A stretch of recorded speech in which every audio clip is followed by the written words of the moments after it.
Hello प्यारे बच्चों, बहुत बहुत स्वागत है आप सभी का विनर्स के ऑनलाइन स्कूल प्लेटफॉर्म पर।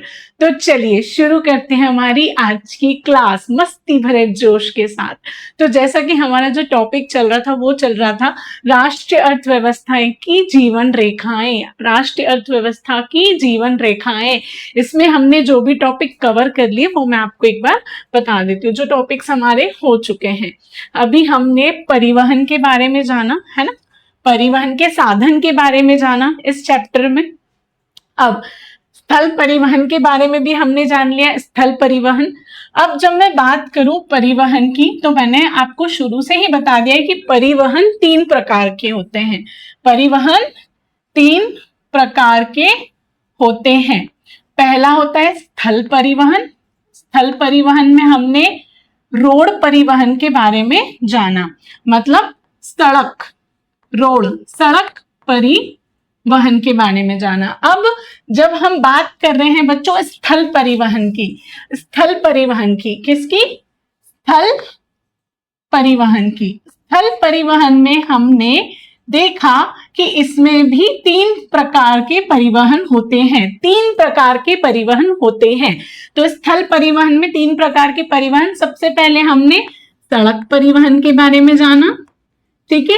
उसके बाद हमने जाना रेल परिवहन, रेलगाड़ी, रेल दीदी, छुप छुप गाड़ी। हमने रेल दीदी के बारे में जाना था ना, उनका जन्म कहाँ हुआ, रेल दीदी कितनी महत्वपूर्ण है ना। हमने रेल दीदी के बारे में जाना था। स्थल परिवहन में सड़क परिवहन और रेल परिवहन, मतलब रेल दीदी के बारे में हम जान चुके।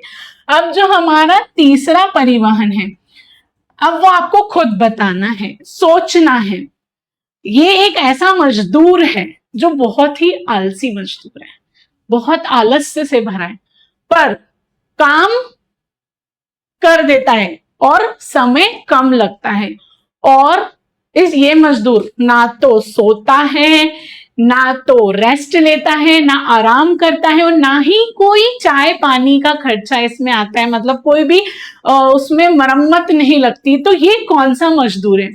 सोचो, बहुत आलसी मजदूर है, लेकिन ये पर काम बहुत जल्दी से कर देता है और इजीली कर देता है, आसान तरीके से। और ना ही ये सोता है, ना ही ये कुछ खाता है, और ना ही ये जो मजदूर है, मतलब 1 सेकंड का भी आराम नहीं रहता। सोचो, दिमाग पे जोर डालो बच्चों, ये कौन सा मजदूर है, ये कौन सा परिवहन हो सकता है? कुछ बच्चों के दिमाग में आई गेस ये आ रहा होगा, ये रोबोट है। बिल्कुल गलत। ये जो परिवहन है, ये जो आलसी परिवहन है, ये है पाइपलाइन। ये कौन है? Pipeline, pipeline. अब पाइपलाइन को आलसी क्यों कहा गया, ये भी हम जानेंगे। मैंने कहा कुछ खाती नहीं, कुछ पीती नहीं, ज्यादा मरम्मत नहीं लगती, काम फटाफट हो जाता है, ये भी हम जानेंगे। तो आज का हमारा जो टॉपिक है वो है पाइपलाइन परिवहन। सड़क परिवहन के बारे में हम बातें कर चुके हैं, रेल परिवहन, रेल दीदी के बारे में हमने जान लिया है। अब आज हम जानेंगे पाइपलाइन, है ना, पाइपलाइन परिवहन। मेरे लिए ये आलसी मजदूर की तरह है। अगर आपको दिमाग में फिट करना है, आप कोई भी और नाम दे सकते हो, पर मेरे लिए ये आलसी मजदूर है। चलिए, अब ये जो आलसी मजदूर है, मतलब पाइपलाइन, इसके बारे में हम आज जानेंगे। चलिए शुरू करते हैं आज का टॉपिक, पाइपलाइन परिवहन। अब पाइपलाइन परिवहन कैसे? पाइपलाइन द्वारा कोई सामान कैसे जाता है? पाइपलाइन द्वारा क्या कोई व्यक्ति जा सकता है? नहीं, पर इसके द्वारा जैसे तेल, पेट्रोल, कच्चा तेल, जैसे क्रूड ऑयल वगैरह चीजें एक जगह से दूसरी जगह भेजी जाती है। अब आप सोच रहे होंगे ऐसे कैसे? अब जब ट्रक, गाड़ियां, बड़ी बड़ी ट्रॉली, बड़ी बड़ी, जैसे रेल के लिए पटरी है, वैसे ही एक हाईवे है पाइपलाइन के लिए। जो पाइपलाइन मजदूर है ना, जो आलसी मजदूर है, उसके लिए एक ऐसा मार्ग है जो एक हाईवे है। अब आप सोच रहे होंगे पाइपलाइन का हाईवे, ये तो हमने कभी देखा नहीं, क्योंकि वो जमीन के नीचे बनाया जाता है, रोड के नीचे बनाया जाता है। वो हाईवे, वो मेगा हाईवे से भी ज्यादा फास्ट रहता है। और वहां पे सबसे अच्छी बात पता है कौन सी है, क्या है, वहां पे कोई ट्रैफिक नहीं होता है और कोई एक्सीडेंट भी नहीं होता है। और ना ही वो पाइपलाइन जब जाती है ना तो बीच में ट्रैफिक सिग्नल भी नहीं आता है। सोचो कितनी फास्ट है ये मजदूर। आलसी है पर फास्ट भी कितना है, कौन, पाइपलाइन, आलसी मजदूर। चलिए अब बात करते हैं पाइपलाइन आलसी मजदूर के बारे में। अब पहले पहले इसका उपयोग सिर्फ शहरों और फैक्ट्रियों में पानी पहुंचाने के लिए होता था। ये तो सभी ने सुना है, पानी की पाइपलाइन। कहीं फूट गई है तो घर पे पानी नहीं आ रहा है, कहीं कुछ डैमेज हो गया है तो घर पे पानी नहीं आ रहा है ना। तो पहले जब भी पाइपलाइन का उपयोग किया जाता था, किस लिए किया जाता था, सिर्फ पानी की सप्लाई के लिए, पानी को एक जगह से दूसरी जगह, जैसे कोई भी तालाब है, नदी है, वहां से पानी को पहुंचाने के लिए पाइपलाइन बिछाई जाती थी। यहाँ कहीं ऐसी जगह जहां पे बहुत पानी है, अब जहां पे पानी नहीं है तो वहां पे पानी कैसे जाएगा। अब इतनी सी दूर से बाल्टी, ट्रक, ट्रक भी फिर कितने लग जाएंगे एक ट्रक। अब जैसे कभी कभार समस्या आ जाती है गर्मियों में पानी की, तो टैंकर आते हैं पानी के, और नहीं रहती है तो पाइपलाइन द्वारा पानी आता है ना। तो पाइपलाइन का पहले उपयोग सिर्फ जल को एक जगह से दूसरी जगह, पानी को एक जगह से दूसरी जगह पहुंचाने के काम आता था। लेकिन बाद में जब तकनीक बढ़ गई है ना, जब तकनीक बढ़ गई, एडवांस तकनीकें आ गई, नई तकनीकें आ गई, तो क्या हुआ, इसका उपयोग, किसका उपयोग, पाइपलाइन, आलसी मजदूर, हमारा जो आलसी मजदूर पाइपलाइन, इसका उपयोग कच्चा तेल, पेट्रोल, डीजल और प्राकृतिक गैस मतलब नेचुरल गैसेस को भेजने में होता है। अब मान लीजिए हमें जो बहुत सारी मात्रा में गैस पहुंचानी है एक जगह से दूसरी जगह, तो मुझे कम से कम 100 ट्रक लगेंगे। अब 100 ट्रक का डीजल भी आप मान लीजिए, हर एक ट्रक का डीजल बहुत लगेगा, दूरी ज्यादा है और मुझे पहुंचाना भी जल्दी है, तो बीच में ट्रैफिक भी आएगा, हाईवे क्रॉस करना पड़ेगा, है ना। पर अब जबकि नई तकनीक आ गई है तो मुझे जो भी पेट्रोल, कच्चा तेल, डीजल, गैस, वो किसके द्वारा मिल जाएगा, पाइपलाइन के द्वारा, क्योंकि वो जमीन के नीचे बिछाई गई है, तो ट्रैफिक भी नहीं होगा, एक्सीडेंट भी नहीं होगा, ज्यादा भीड़ भड़का भी नहीं होगी बस। और पता है इसको सबसे मेन बात, पाइपलाइन को चलाने के लिए कोई ड्राइवर भी नहीं लगता। ट्रक चलवाने के लिए मुझे ड्राइवर को भी तो पैसे देने पड़ेंगे भैया, वो फ्री में तो चलाएगा नहीं। तो पाइपलाइन सोचिए कितने फायदेमंद है। तो जब नई तकनीक, अब पहले तो सिर्फ हम पानी को एक जगह से दूसरी जगह भेज देते, किसके द्वारा, पाइपलाइन के द्वारा। पर अब क्या होता है, अब नई तकनीक द्वारा इसका उपयोग कच्चा तेल, पेट्रोल, डीजल और प्राकृतिक गैस को भेजने में होता है, प्राकृतिक गैस को भेजने में होता है। अब इसकी विशेषता वो भी हमें पता होना चाहिए। भारी ठोस सामान को भी, अब मान लो मैं पाइपलाइन के द्वारा पानी भेज सकते हैं, ठीक है, तेल भेज सकते हैं, कच्चा तेल भेज सकते हैं और कोई भी तरह की गैस भेज सकते हैं। पर क्या लोहा भेज सकते हैं, क्या सोना भेज सकते हैं, लोहा भेज सकते हैं पाइपलाइन के द्वारा, लोहा, जितना भी लोहा है भेज सकते हैं। अब आप सोच रहे होंगे ये कैसे पॉसिबल है, लोहा इतना सारा कैसे फ्लो होएगा और जल्दी भी नहीं पहुंच पाएगा, उसको तो ऐसे फोर्स लगेगा, किसी को ऐसे पुश करना पड़ेगा उसको, तभी जाके तो पहुंचेगा। नहीं, आजकल नई तकनीक, अब वो बताती हूँ। भारी ठोस सामान को भी पानी में घोलकर स्लरी बनाकर, स्लरी मतलब ऐसा होता है कि जो भी कठोर, जो भी ठोस या कठोर, ठोस या कठोर सामान को, जैसे लोहा, उसको पिघला के उसको पानी में घोल के एक कीचड़ के सामान बनाते हैं। जैसे कीचड़ कैसा रहता है, पानी भी रहता है और उसके अंदर कंकड़, पत्थर और बहुत सारी मिट्टी रहती है, तब जाके वो कीचड़ बनता है। तो वैसे ही स्लरी कैसे बनता है, लोहे को पिघलाकर, ठीक है, उसमें पानी मिलाकर उसको पूरा एक घोल बना लिया जाता है और फिर पाइपलाइन द्वारा, आलसी मजदूर द्वारा एक जगह से दूसरी जगह भेजा जाता है। अब मान लो मुझे बहुत सारा लोहा भेजना है, 100 ट्रक लग जाएंगे, फिर खर्चा ड्राइवर को भी देना पड़ेगा। इसमें तो कोई ड्राइवर भी नहीं लगता है, खुद ब खुद ही पहुंच जाती है, बस बटन दबाओ और भले ही सो जाओ, कोई ऐसी देखरेख भी नहीं करनी पड़ती है।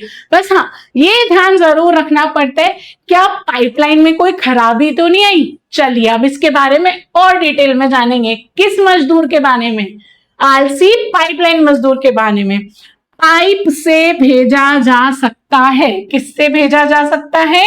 पाइप से भेजा जा सकता है। किसको? भारी ठोस सामान को पिघलाकर, स्लरी बनाकर। स्लरी मतलब वही प्रोसेस जो भी ठोस चीज है उसको पिघला दिया, उसको पानी के द्वारा मिलाया गया और एक कीचड़ समान स्लरी बना दिया गया और उसको पाइपलाइन के द्वारा भेज दिया गया है ना बच्चों। चलिए ये हो गया सस्ता, सुंदर, टिकाऊ और ना कोई ट्रैफिक। ट्रक की भी जरूरत नहीं है वरना 100 ट्रक लगते हैं। हाँ देखा, इतना ज्यादा ये महंगा हो जाएगा फिर, क्योंकि ड्राइवर को भी देना पड़ेगा, पेट्रोल का खर्चा, ट्रैफिक, टोल टैक्स, कितना खर्चा हो जाएगा। तो इसलिए नई तकनीक द्वारा, नई तकनीक द्वारा, है ना, ये हमेशा ध्यान रखना बच्चों, नई तकनीक द्वारा। चलिए बात करते हैं आसान। सबसे पहले हम बात करेंगे प्रमुख फायदे, एडवांटेजेस, फायदे। बहुत फायदे। एक तो ये जो ड्राइवर है इसके पास, पहली बात तो जो पाइपलाइन है वो ऐसा मजदूर है, उसको चलाने के लिए कोई ड्राइवर भी नहीं लगता या कोई बॉस भी नहीं लगता। हाँ, बस 1-2 बटन और कुछ इंजीनियर्स लगते हैं, है ना। चलिए अब बात करते हैं प्रमुख फायदे इसके। आप सोच रहे होंगे इसके तो फायदे बहुत है, अब वो फायदे हम जानेंगे। चलिए, आसान रास्ता। इसे ऊंचे पहाड़ों, ऊबड़ खाबड़ जमीन और पानी के नीचे भी बिछाया जा सकता है। वाह, ये तो बहुत अच्छी बात है। मतलब 2400 घंटे कहीं पे भी, चाहे पहाड़ पे सामान जाना हो, चाहे ऊबड़ खाबड़ जगह हो। जैसे रेल परिवहन, जो रेल दीदी थी उसकी कोई सीमाएं थी, वो हर जगह नहीं बिछाई जा सकती थी। रेल दीदी के लिए हर जगह पटरी नहीं बिछाई जा सकती थी। पर जब हम बात कर रहे हैं किसकी? पाइपलाइन की, तो वो कहां कहां बिछाए? आसान रास्ता, हर जगह आसान रास्ता बना लेती पाइपलाइन। जो आलसी मजदूर है, इससे पहाड़ों, ऊबड़ खाबड़ जमीन और पानी के नीचे भी बिछाया जा सकता है। अब बात करते हैं समय की बचत। बचत ही बचत है। क्यों? क्योंकि 2400 घंटे काम कर रहे हैं, ना इसको कुछ हमें खिलाना पड़ रहा है, ना कुछ पिलाना, ना कोई ज्यादा मरम्मत की जरूरत है कि रोज हमें इसकी, जैसे आप ट्रक द्वारा सामान भेजेंगे, रोज उसको पेट्रोल खिलाना पड़ेगा, कि टायर चेक करने पड़ेंगे, है ना, नट वगैरह कसने पड़ेंगे, ड्राइवर रखना पड़ेगा, है ना, ड्राइवर को भी पैसा, तो ज्यादा से ज्यादा और टाइम भी बहुत लगेगा। कहीं ट्रैफिक मिल गया, कहीं रोड खराब हो गई, कहीं एक्सीडेंट हो गया, वहीं पे ट्रक रुक जाएगा, बहुत समय लगेगा। पर समय की बचत कौन कर रहा है? पाइपलाइन, हमारा आलसी मजदूर। तो तेल और गैस लगातार बहते रहते हैं, लगातार पाइपलाइन द्वारा बहते रहते हैं, जिससे सामान समय पर पहुंचता है, देरी नहीं होती है। ये 24/7 मतलब 2400 घंटे, 24/7, 24 घंटे लगातार बिना रुके, है ना, कोई इसमें रुकावट नहीं होती है। ठीक है, रुकावट तभी होती है जब कुछ मरम्मत, वो भी बहुत समय बाद, वो भी हम जानेंगे अभी, है ना। चलिए बात करते हैं सुरक्षित माध्यम। सुरक्षित माध्यम, अब सुरक्षित माध्यम कैसे? ट्रक से सामान भेज रहे हैं, कोई आ गए 4-5 लोग, उन्होंने चोरी कर ली, चोरी हो गई, क्या करेंगे? कुछ नहीं कर सकते। ट्रक जा रहे हैं, रोड ऊपर खाबड़े, ट्रक में बैलेंस नहीं बना, ट्रक गिर गया। ये रेल में जा रहे हैं, रेल में सामान जा रहा है, इधर उधर हो गया, सामने ने बोल दिया हम तो थे नहीं, अब सामान तो आ गया, पर वो इधर उधर हो गया। ये भी। अब यहाँ पे सुरक्षित माध्यम कैसे? ट्रेन या ट्रक की तरह इसमें चोरी, एक्सीडेंट या ट्रैफिक में फंसने का कोई डर नहीं रहता। जीरो ट्रैफिक, कोई एक्सीडेंट नहीं, कोई चोरी नहीं। तो उस वजह से क्या हुआ? सुरक्षित हो गए, सुरक्षित माध्यम है। अब कोई जमीन खोद खोद के कोई तो नहीं पाइपलाइन द्वारा क्या जा रहा है या क्या भेज रहे हैं, है ना, तो वो चीज हो जाएगी। अब कम चालू लागत, मतलब कम चालू लागत क्यों? क्योंकि इसमें बस ये रहता है कि शुरू में जब पाइपलाइन बिछती है, कहाँ, जमीन के नीचे, पानी के नीचे, या कहीं भी, जहां भी पहाड़ों पे, ऊबड़ खाबड़ रास्तों में, जंगलों में, जहां भी पाइपलाइन बिछती है, बिछाते हैं, उसमें लागत तभी ज्यादा लगती है। उसके बाद उसकी मरम्मत की जो लागत आती है, जो कॉस्ट आती है, जो खर्चा आता है, वो कम ही आता है। शुरू शुरू में सबसे ज्यादा पैसा लगता है।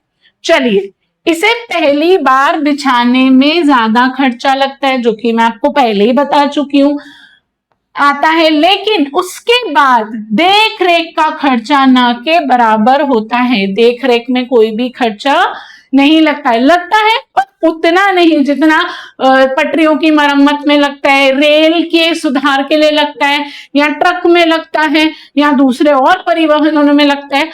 पर जब हम पाइपलाइन की बात करते हैं, आलसी मजदूर की बात करते हैं, तो उसमें ज्यादा खर्चा नहीं लगता है।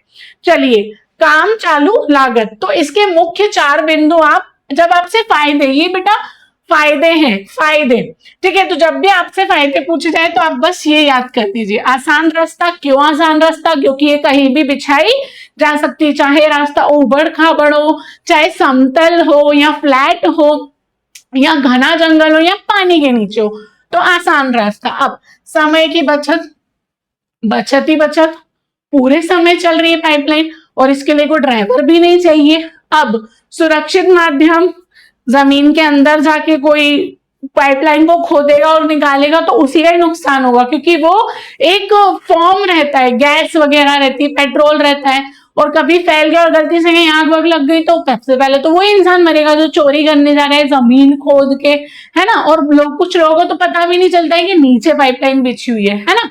चलिए, तो सुरक्षित माध्यम, उसके बाद कम चालू लागत। कम चालू लागत क्यों?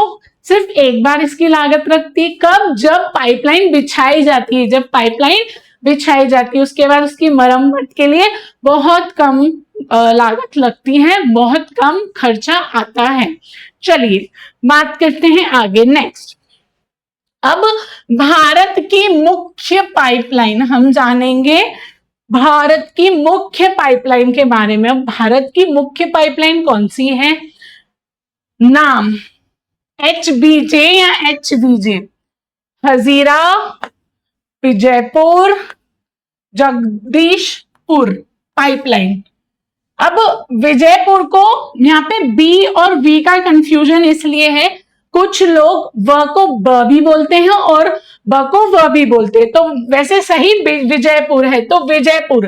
तो HVJ बहुत इजीली आपको याद हो जाएगा, HVJ। ये कौन है? भारत की सबसे मुख्य पाइपलाइन, मतलब भारत का सबसे मुख्य आलसी मजदूर, ये आप बोल सकते हो, HVJ। अब ये मतलब क्या जाना एग्जाम में कि ये सबसे आलसी मजदूर है, नहीं, आपको दिमाग में बैठाने के लिए कि भारत का मुख्य पाइपलाइन, भारत की सबसे मुख्य पाइपलाइन कौन सी है? HVJ। अब HVJ क्योंकि हजीरा, विजयपुर, जगदीशपुर पाइपलाइन। अब ये नाम क्यों दिए गए, अब वो जानते हैं। इसका रास्ता गुजरात, हजीरा, गुजरात में जो हजीरा जगह है वहां से कहा जाती है? मध्य प्रदेश। अब मध्य प्रदेश में कहा जाती है? विजयपुर। कहा जाती है?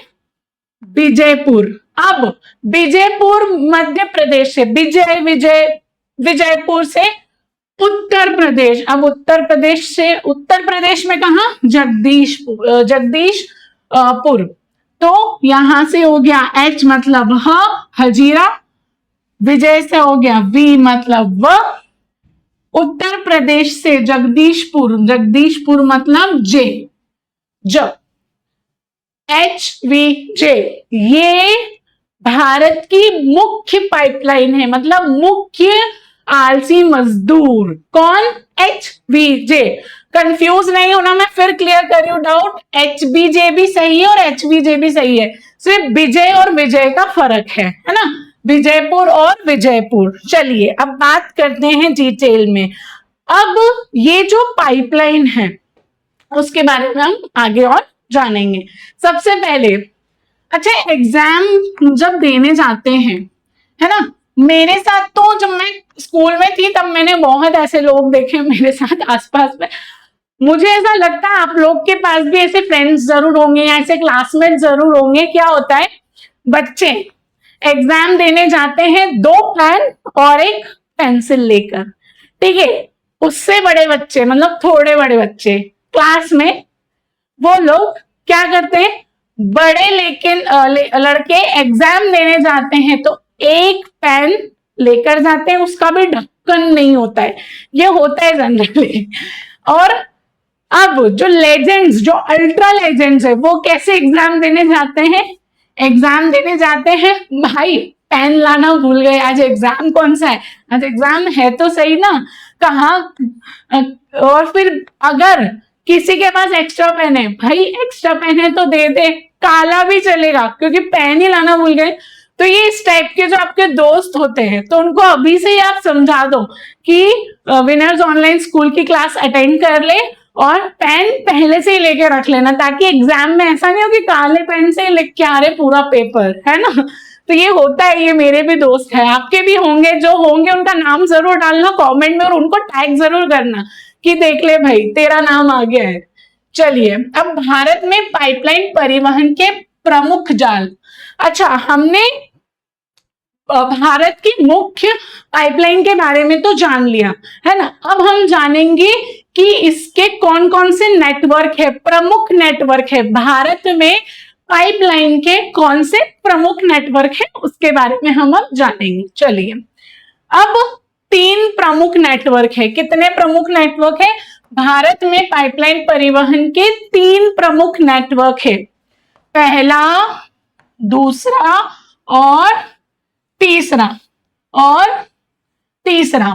तो भारत में 3 प्रमुख नेटवर्क है, किसके, पाइपलाइन के, आलसी मजदूर के। चलिए, असम से कानपुर पाइपलाइन, ठीक है, तेल पाइपलाइन, ये कौन सी पाइपलाइन है, तेल पाइपलाइन। अब सलाया से जलंधर पाइपलाइन, सलाया से जलंधर पाइपलाइन, ये भी तेल पाइपलाइन है। उसके बाद अपनी HVJ, जो हमने HVJ के बारे में, जो प्रमुख भारत की सबसे प्रमुख पाइपलाइन है, हिजरा से विजयपुर, विजयपुर से जगदीशपुर, ये HVJ पाइपलाइन बोलते हैं, ये गैस पाइपलाइन है। ये दोनों तेल पाइपलाइन है, मतलब इसके द्वारा तेल भेजा जाता है, ये जो पाइपलाइन है इनके द्वारा क्या भेजा जाता है, तेल भेजा जाता है। और जो हमारी प्रमुख, भारत की प्रमुख पाइपलाइन है, उससे क्या भेजा जाता है, गैस भेजी जाती है, वो गैस पाइपलाइन है। चलिए अब और डिटेल डिस्कशन करते हैं इसका कि कैसे, कहां से होते हुए निकलती है और कहां से कहां तक जाती है, कौन सी पाइपलाइन, ये तीनों ही पाइपलाइन मुख्य नेटवर्क है, मुख्य पाइपलाइन नेटवर्क है, मुख्य पाइपलाइन जाल है ना, मुख्य पाइपलाइन जाल है, नेटवर्क है, नेटवर्क को जाल हम बोलेंगे, ठीक है, मुख्य जाल है, मुख्य नेटवर्क है ये तीनों पाइपलाइन। बच्चों, 1 मार्क का प्रश्न हमेशा इन तीनों में से आता है ना। HVJ का फुल फॉर्म आ जाता है, HVJ का भारत की सबसे मुख्य पाइपलाइन कौन सी है, तो वो HVJ है ना। उसके बाद तेल पाइपलाइन कौन कौन सी है, तो ये 2 आपको पता है, सलाया से जलंधर पाइपलाइन कौन सी है, तेल पाइपलाइन है। असम से कानपुर पाइपलाइन कौन सी पाइपलाइन है, तेल पाइपलाइन है। तो इनमें से प्रश्न आता है, 1-1 मार्क का, या एक शब्द में उत्तर दो, जोड़ी मिलाओ भी आता है। तो ये चार्ट आप माइंड में बिल्कुल फिट कर लो, डबल क्लिक कर लो माइंड में। चलिए आगे बात करते हैं नेक्स्ट। अब हम बात करेंगे कौन सी, असम से कानपुर पाइपलाइन, असम से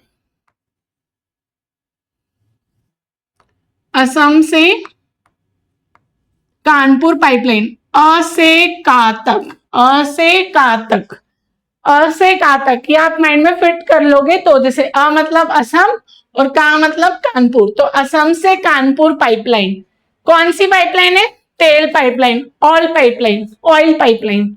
चलिए अब ये कैसे, यह भारत के उत्तर पूर्वी भाग को उत्तर भारत से जोड़ती है, उत्तर पूर्वी भाग को उत्तर भारत से जोड़ती है, नेटवर्क जोड़ती है, नेटवर्क जोड़ती है, देखो ये जोड़ रही है ना, असम से कानपुर तक।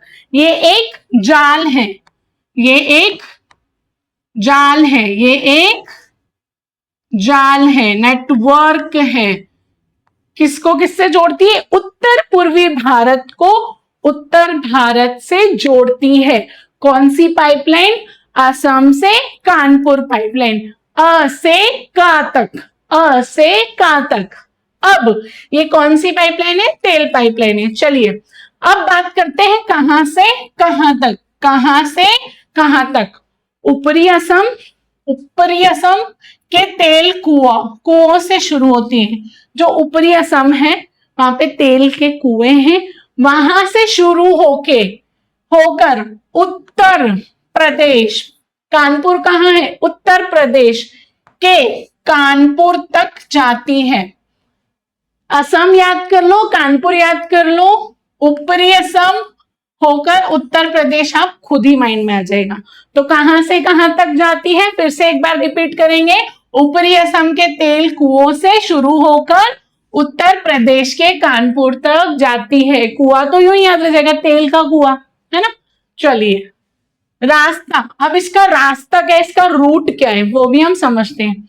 यह गुवाहाटी, बरौनी और इलाहाबाद मतलब प्रयागराज, प्रयागराज इलाहाबाद रेफरेंस के लिए, पर प्रयागराज मेन शब्द है। चलिए यह गुवाहाटी, बरौनी और प्रयागराज से होकर गुजरती है। कहां से?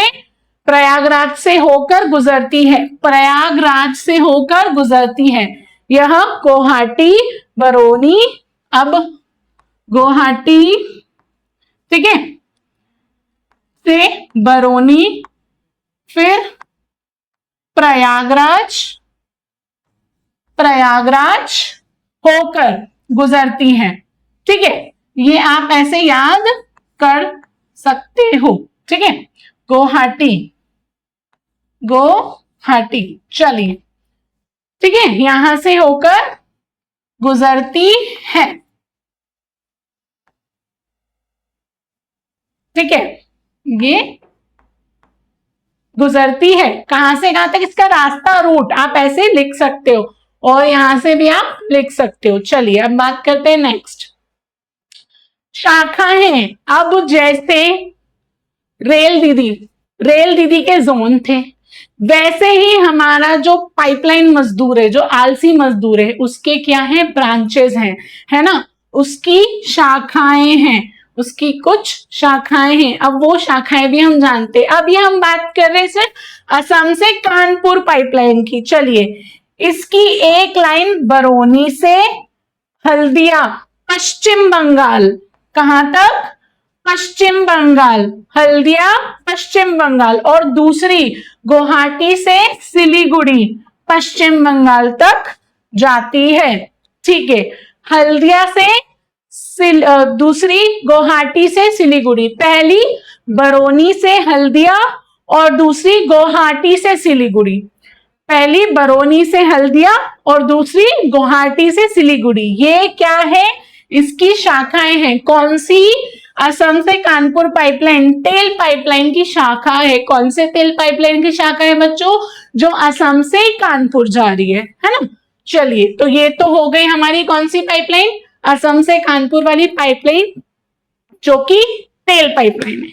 चलिए आगे नेक्स्ट बात करते हैं दूसरी पाइपलाइन की, सलाया से जलंधर पाइपलाइन। अब सलाया से जलंधर पाइपलाइन कहां से कहां तक जाती है?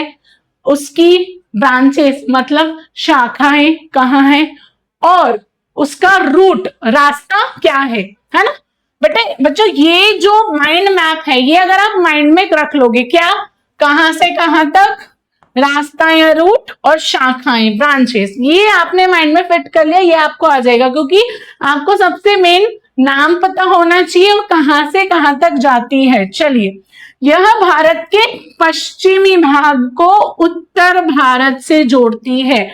पश्चिमी भाग को उत्तर भारत से जोड़ती है ना। पश्चिमी भाग को उत्तर भारत से जोड़ती है। कौन जोड़ती है? कौन सी पाइपलाइन जोड़ती है? सलाया से जलंधर पाइपलाइन, जो कि तेल पाइपलाइन है ना, तेल पाइपलाइन है। चलिए, अब कहां से कहां तक जाती है? गुजरात के सलाया। अब सलाया कहां है?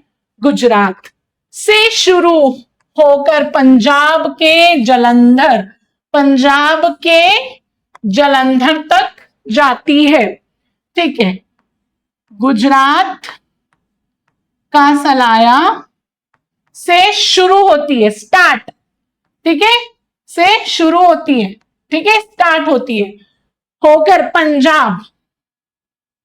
पंजाब के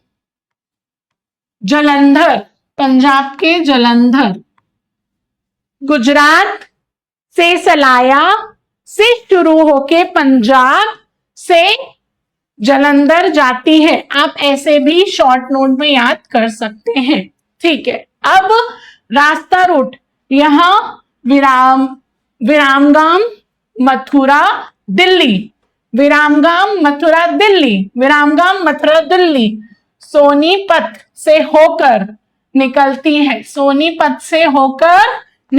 है, विरामगाम, मथुरा, दिल्ली और सोनीपत से होकर निकलती है। ऐसे रैप बना के भी आप, जैसे सॉन्ग्स कैसे याद रखते हो, कितनी जल्दी याद हो जाते हैं। हमें कोई सी भी नई मूवी का लेटेस्ट सॉन्ग पूछ लो, सारे सॉन्ग याद हो जाएंगे। तो आप ऐसे भी याद कर सकते हो। विरामगाम, मथुरा, दिल्ली और सोनीपत से होकर निकलती है। कौन निकलती है? सलाया से जलंधर पाइपलाइन, जो कि तेल पाइपलाइन है।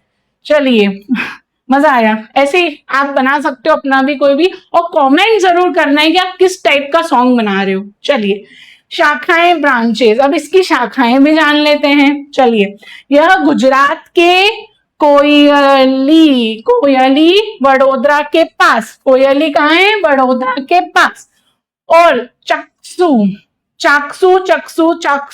एक ही बात है, कभी कभार इसको चक्सू भी लिखते हैं, चाकसू ऐसा भी लिखते हैं, चाकसू, ठीक है, चाकसू भी लिखते हैं। तो चाकसू जैसी जगहों से को तेल सप्लाई करती है। इन जगहों को क्या करती है? तेल सप्लाई करती है। तो ये आप बिल्कुल एक माइंड मैप दिमाग में फिट कर लीजिए, ये वाला माइंड मैप। चलिए आगे बात करते हैं। नेक्स्ट, हमारी प्रमुख, ये क्या है? हमारी भारत की प्रमुख पाइपलाइन, कौन? HVJ। चलिए, Hazira, Vijaypur, Jagdishpur, HVJ oblique HBJ। जो विजयपुर को विजयपुर बोलते हैं उनके लिए ब है, और जो विजयपुर बोलते हैं उनके लिए व है, कंफ्यूज नहीं होना है। चलिए, हजीरा, विजयपुर, जगदीशपुर पाइपलाइन। अब ये कौन सी पाइपलाइन है? ये है गैस पाइपलाइन। इसके द्वारा क्या भेजा जाता है? गैस भेजा जाता है। ये है गैस पाइपलाइन। यह भारत की सबसे प्रसिद्ध, प्रमुख, आलसी मजदूर है और महत्वपूर्ण गैस पाइपलाइन है। सबसे महत्वपूर्ण गैस पाइपलाइन है, जिसका एमपी में विशेष महत्व है। ऑब्वियसली बात है, प्रमुख है ना, ये प्रमुख है। चलिए बात करते हैं कहां से कहां तक। अब इसकी भी स्टार्टिंग कहां से कहां तक होती है, कहां से शुरू होती है, ये भी हम जानते हैं। कौन सी पाइपलाइन? HVJ। अब तो रटा जाना चाहिए बिल्कुल, कोई भी पूछे भारत की प्रमुख पाइपलाइन कौन सी, तुरंत HVJ। चलिए, कहां से कहां तक? गुजरात के हजीरा से शुरू होकर उत्तर प्रदेश के जगदीशपुर तक, गुजरात के हजीरा, हजीरा कहाँ है?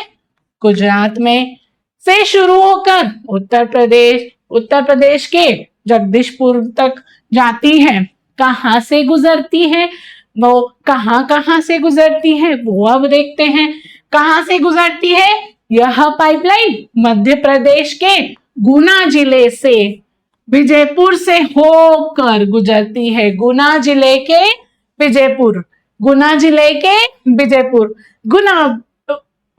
गुना जिले के विजयपुर से होकर गुजरती है। गुना जिले के विजयपुर से होकर गुजरती है। चलिए, ये बिल्कुल रटा गया है। चलिए नेक्स्ट, शाखाएं। अब इसकी शाखाएं क्या हैं वो जानते हैं। इसकी शाखाएं राजस्थान के कोटा और उत्तर प्रदेश के शाहजहांपुर व बबराला तक फैली हुई है। चलिए, पहले कहां से कहां तक? जब भी आपको तीनों प्रमुख पाइपलाइनों के बारे में प्रश्न आता है तो सबसे पहले दिमाग में ये फिट कर लो कि हमें ये 3 पॉइंट्स तो लिखने ही लिखने हैं और उनका डिस्क्रिप्शन, हेडिंग। मैं हर क्लास में आपको बता रही हूं, जब आप हेडिंग्स डालेंगे तो आपको उसके अंदर का अपने आप रिमाइंड हो जाएगा, ठीक है। और आधे से ज्यादा चीज जब आप इतना सा माइंड में रख लेंगे, या माइंड मैप, ये जो फ्लो चार्ट है ये माइंड में रख लेंगे, आप तुरंत आंसर लिख देंगे। चलिए नेक्स्ट करते हैं, आगे चलते हैं। आगे हम बात करेंगे। अब पहले हमने बात करी कि क्या क्या इंपॉर्टेंस है किसकी? आलसी मजदूर कौन? पाइपलाइन के क्या क्या एडवांटेजेस हैं, क्या क्या उसकी इंपॉर्टेंस है, क्या क्या महत्व है और किस तरह से फायदेमंद है, वो हमने बहुत अच्छे से जाना। पाइपलाइन किस तरह से फायदेमंद है। अब बात करेंगे हम पाइपलाइन परिवहन की हानियों के, सीमाओं के, डिसएडवांटेज, हानियां, सीमाएं। चलिए इसके बारे में बात करते हैं। शुरुआती खर्चा बहुत अधिक आता है। जैसा कि मैंने शुरू में ही बता दिया कि शुरुआत की जो लागत होती है, शुरुआती जो खर्चा होता है वो सबसे ज्यादा लगता है, ठीक है। पाइपलाइन नेटवर्क को पहली बार बिछाने में, एक नेटवर्क है, एक जाल है, पाइपलाइन के जाल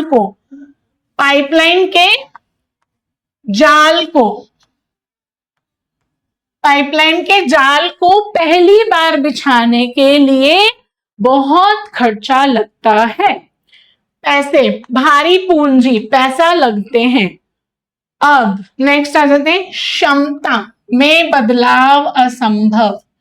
एक बार पाइपलाइन बिछ जाने के बाद उसकी क्षमता, कैपेसिटी को बढ़ाया या घटाया नहीं जा सकता।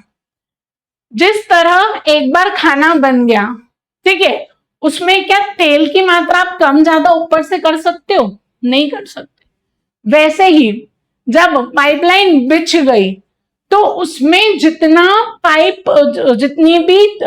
भी गैस, ऑयल या जो भी पाइपलाइन द्वारा एक जगह से दूसरी जगह भेजा जा रहा है, तो उसकी जो क्षमता है, जो कैपेसिटी है, जो उसकी क्षमता है, कितना जा रहा है, वो बढ़ाया नहीं जा सकता और ना ही घटाया जा सकता है, क्योंकि पाइपलाइन एक जैसी बिछ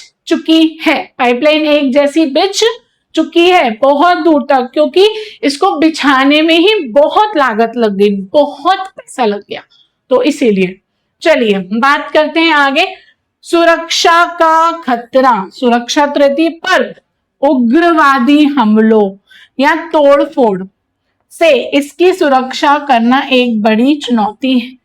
क्यों है एक बड़ी चुनौती? उग्रवादी लोग, वह लोग जो अपनी विचारधारा को, अब जैसे जब हमने नेशनलिज्म इन इंडिया चैप्टर पढ़ा था, भारत में राष्ट्रवाद, उसमें गांधी जी ने अपनी विचारधारा क्या मारपीट करके रखी थी जो भारतीयों में, या उनको पकड़ पकड़ के बंदूकें चलाई थी या बॉम्ब फेंके तो उनको डरा धमका के नहीं तुमको ऐसा करना पड़ेगा, नहीं तुमको ऐसा किया था?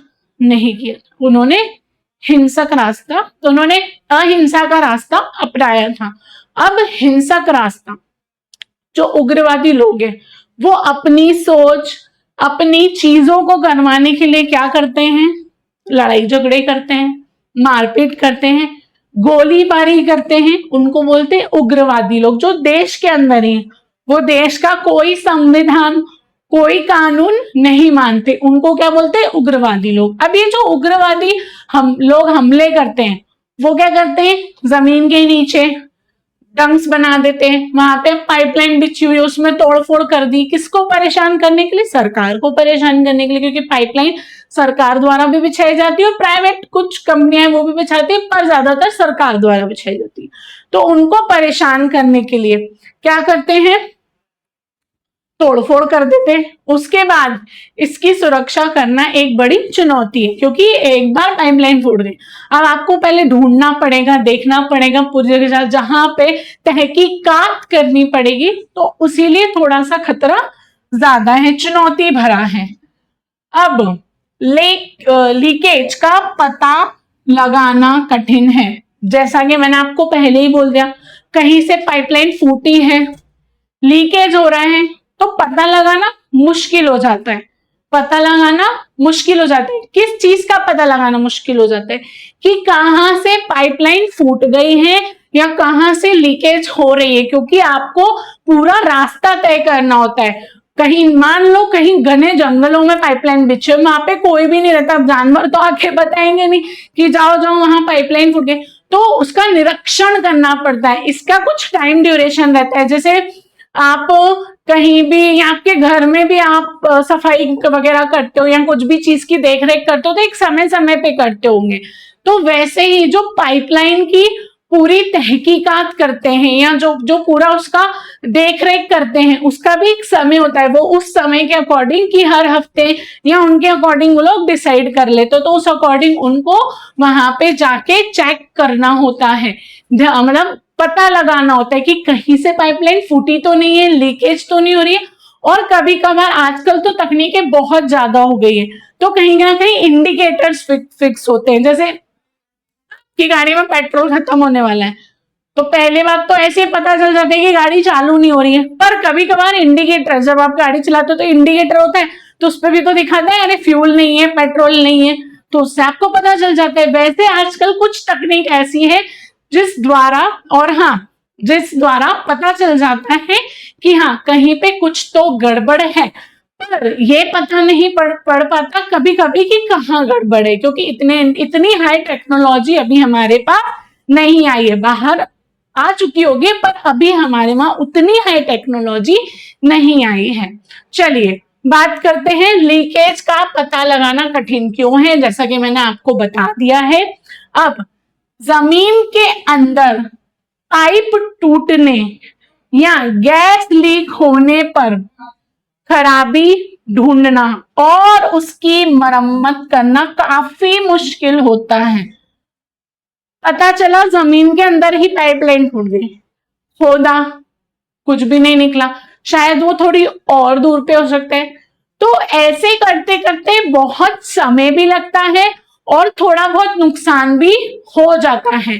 पर पाइपलाइन की बिछात ज्यादातर ये सोचकर या ये जानकर करी जाती है कि वापस से लीकेज की परेशानी ना हो या ज्यादातर लीकेज की परेशानी ना हो, है ना। तो इस तरह से पाइपलाइन का जो किरदार है, जो रोल है, किसमें, हमारी भारत की अर्थव्यवस्था के लिए महत्वपूर्ण है। इसीलिए पाइपलाइन भी भारत की अर्थव्यवस्था की जीवन रेखा है, भारत की अर्थव्यवस्था की जीवन रेखा है।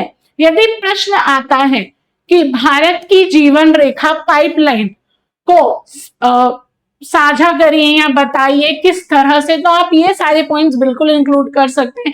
उसमें एडवांटेज, डिसएडवांटेज, कितनी तरह की पाइपलाइन है, कौन सी प्रमुख पाइपलाइन है, वो क्या एक जगह से दूसरी जगह भेजती, तो इस तरीके के प्रश्न का आप उत्तर आसानी से दे सकते हो। बात करूं मैं एमसीक्यूज की, तो हमने पूरा डिटेल्ड में पाइपलाइन के बारे में जाना है। चलिए अब हम बात करेंगे चलिए नेक्स्ट। अच्छा, अब है ना एक बहुत प्यारी सी चीज है आपके लिए। लम्हा लम्हा वक्त गुजर जाएगा। क्या होगा? लम्हा लम्हा वक्त गुजर जाएगा। फरवरी अप्रैल में तेरा एग्जाम आ जाएगा। आप सबको पता है, हमने बहुत अच्छे से टाइम टेबल डिस्कशन कर लिया है। अब थोड़ा पढ़ाई कर लो बेटा, ठीक है? तुम कोई रणछोड़दास नहीं हो, है ना, थ्री इडियट्स वाले, है ना, नहीं जो ऑल इज वेल बोल के पास हो जाओगे। ऐसा तो है नहीं कि हाँ ऑल इज वेल बोल के और पेपर में लिख दिया और पास भी हो गए। नहीं, उसके लिए अभी से थोड़ी तो तैयारी करनी पड़ेगी। पर तैयारी किसके साथ करनी पड़ेगी? विनर्स के ऑनलाइन स्कूल के साथ करनी पड़ेगी, है ना बच्चों? तो डट के, वरना पता चला फरवरी और अप्रैल भी निकल गया और हमारा तो रिजल्ट भी आ गया और वो गलत आ गया। तो बच्चों ये हमें करना चाहिए। चलिए अब बात करते हैं हमारे टॉपिक्स की। हमने कौन कौन से टॉपिक आज हमने कवर कर लिए हैं। देखिए, परिवहन के साधन, हमेशा तीन बात याद रखनी है परिवहन के साधन के बारे में, जो तीन प्रकार के होते हैं: स्थल परिवहन, जल परिवहन और वायु परिवहन। अभी हम परिवहन में स्थल परिवहन पे तीनों प्रकार के जो परिवहन है, उसमें पहला था सड़क परिवहन, है ना, सड़क परिवहन। फिर था हमारा रेल परिवहन। और उसके बाद हमारा कौन सा परिवहन आया बच्चों? रेल परिवहन के बाद जो कि आलसी मजदूर है, वो तो आप इजीली कमेंट कर सकते हो, इजीली बता सकते हो, वो है पाइप लाइन। पाइपलाइन कौन सा मजदूर है? आलसी मजदूर। क्यों है वो भी हमने पूरा जान लिया। कौन सी प्रमुख पाइपलाइन है वो भी हमने जान लिया। किस तरह से पाइपलाइन काम करती है वो भी जान लिया। पाइपलाइन के कंपैरिजन भी देख लिए, है ना। और अब हम नेक्स्ट क्लास में बात करेंगे, अभी हमने परिवहन में स्थल परिवहन के बारे में जान लिया। अब हम बात करेंगे सबसे इंपॉर्टेंट जल परिवहन, पानी परिवहन, वाटर ट्रांसपोर्ट, वाटर वेज, जल परिवहन के बारे में अब हम बात करेंगे। अब जल परिवहन से हम क्या समझते वो हम जानेंगे, जल परिवहन के बारे में जानेंगे। चलिए बच्चों, जल परिवहन वाटर वेज। अच्छा, कितने बच्चों ने नाव में सवारी करी है, शिप में, या छोटी छोटी नावें चलती है ना नदियों के किनारे, नदियों पे, वहां पे उसमें कौन बैठा है? बहुत मजा आता है जल मतलब बोट में जाने में, नाव में घूमने में। मुझे तो बड़ा मजा आता है। किन किन को मजा आता है कमेंट जरूर करना। अच्छा चलिए बच्चों, अब है ना जल परिवहन के बारे में हम पढ़ेंगे अगली क्लास में। अभी आज के लिए इस क्लास में पाइपलाइन परिवहन के जो भी इंपॉर्टेंट कंसेप्ट थे और जो भी टॉपिक थे वो हमने क्लियर कर लिए हैं। चलिए, जल परिवहन के बारे में हम अगली क्लास में देखेंगे। अब मैं बात कर लूं नोट्स की, तो आपको नोट्स कहां से मिलेंगे? जल्दी से जल्दी अभी ज्वाइन कर लीजिए टेलीग्राम चैनल को, ताकि आपको सारे नोट्स मिल जाएं, है ना। Mind maps, flow chart, tricks, सब कुछ आपको मिल जाए, ठीक है। और आप जुड़ चुके हैं हमारे विनर्स के ऑनलाइन स्कूल प्लेटफॉर्म पे। काफी बच्चे सोचते हैं कि हमें पुराने वीडियोस नहीं मिले या पुरानी क्लास हमारी नहीं मिली, तो जल्दी से विनर्स ऑनलाइन स्कूल चैनल को सब्सक्राइब कर लो। आपको सामाजिक विज्ञान, सोशल साइंस की सारी क्लासेस मिल जाएंगी, है ना। लाइक, कमेंट, शेयर करना मत भूलना। और हमारे आप बाकी के प्लेटफॉर्म से भी जुड़ सकते हैं सारी अपडेट्स के लिए। चलिए, और भी हमारे प्लेटफॉर्म्स हैं, फटाफट से जुड़ जाइए, ज्वाइन कर लीजिए अपडेट्स के लिए। चलिए, अब मिलते हैं हमारी अगली क्लास में। जब तक के लिए जय श्री कृष्ण, जय हिंद, जय भारत।